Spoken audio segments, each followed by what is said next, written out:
পৃথিবীতে ভূমিরূপ সৃষ্টি হওয়ার জন্য দু ধরনের প্রক্রিয়া ভূমিরূপ সৃষ্টি হয়। এক, অন্তর্জাত প্রক্রিয়া। দুই, বহির্জাত প্রক্রিয়া। বহির্জাত প্রক্রিয়ার যে শক্তিগুলো কাজ করে সেগুলি আমরা এখন জানব। এক হচ্ছে আবহবিকার কি? বলছে যান্ত্রিক ও রাসায়নিক পদ্ধতিতে ভূপৃষ্ঠের শিলাস্তর চূর্ণ বিচূর্ণ হয়ে যখন সেই স্থানেই পড়ে থাকে তখন তাকে বলা হয় আবহবিকার। পুঞ্জিত ক্ষয় কি? না, অভিকর্ষের টানে যখন এই ঢাল বরাবর শিলা ও মাটির চ্যাংগুলি নেমে আসে তখন তাকে বলা হয় পুঞ্জিত ক্ষয়। ক্ষয়ীভবন কি? না, প্রাকৃতিক শক্তির মাধ্যমে এই ভূপৃষ্ঠের পদার্থগুলি যখন এক স্থান থেকে অন্য স্থানে চলে যায় তখন তাকে বলা হয় ক্ষয়ীভবন।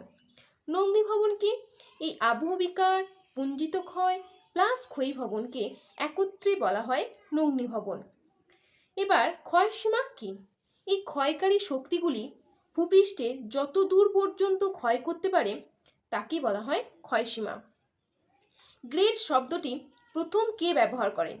জি.কে. গিলবার্ট গ্রেড শব্দটি প্রথম ব্যবহার করেন। ক্ষয়সীমার ধারণার প্রবর্তক কে? জে.ডব্লিউ. পাওয়েল হচ্ছে এই ক্ষয়সীমা ধারণার প্রবর্তক। এরকম ইনফরমেটিভ ভিডিও পেতে চ্যানেলটিকে লাইক, শেয়ার এবং সাবস্ক্রাইব করে রাখুন।